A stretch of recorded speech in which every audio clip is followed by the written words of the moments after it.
आखिरी प्रयास, यही है हमारी आज की कहानी। एक समय की बात है। एक राज्य में एक प्रतापी राजा राज करता था।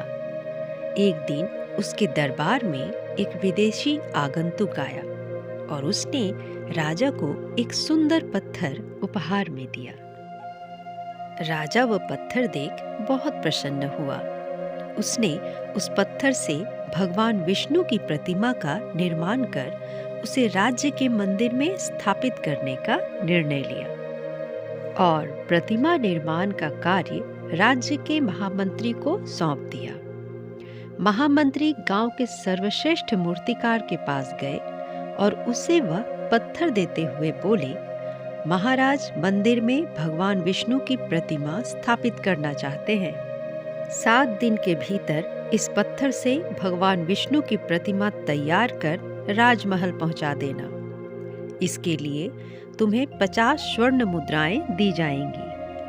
50 स्वर्ण मुद्राओं की बात सुनकर मूर्तिकार खुश हो गया और महामंत्री के जाने के उपरांत प्रतिमा का निर्माण कार्य प्रारंभ करने के उद्देश्य से अपने औजार निकाल लिए।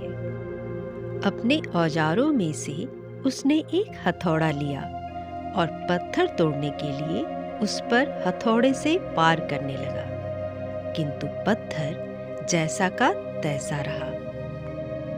मूर्तिकार ने हथौड़े के कई वार पत्थर पर किए, किंतु पत्थर नहीं टूटा।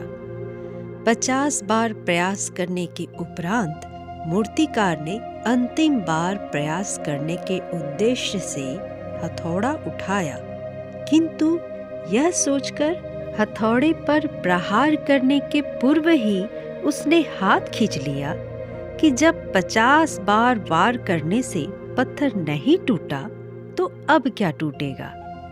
वह पत्थर लेकर वापस महामंत्री के पास गया और उसे यह कह वापस कर आया कि इस पत्थर को तोड़ना नामुमकिन है, इसलिए इससे भगवान विष्णु की प्रतिमा नहीं बन सकती। महामंत्री को राजा का आदेश हर स्थिति में पूर्ण करना था, इसलिए उसने भगवान विष्णु की प्रतिमा निर्मित करने का कार्य गांव के एक साधारण से मूर्तिकार को सौंप दिया। पत्थर लेकर मूर्तिकार ने महामंत्री के सामने ही उस पर हथौड़े से प्रहार किया और वह पत्थर एक बार में ही टूट गया। पत्थर टूटने के बाद मूर्तिकार प्रतिमा बनाने में जुट गया। इधर महामंत्री सोचने लगे कि काश पहले मूर्तिकार ने एक अंतिम प्रयास और किया होता तो सफल हो गया होता और 50 स्वर्ण मुद्राओं का हकदार बनता।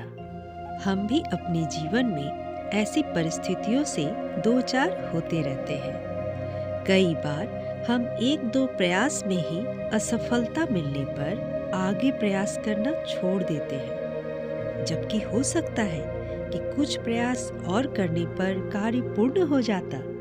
तो यदि जीवन में सफलता प्राप्त करनी है तो बार बार असफल होने पर भी तब तक प्रयास नहीं छोड़ना चाहिए जब तक सफलता नहीं मिल जाती।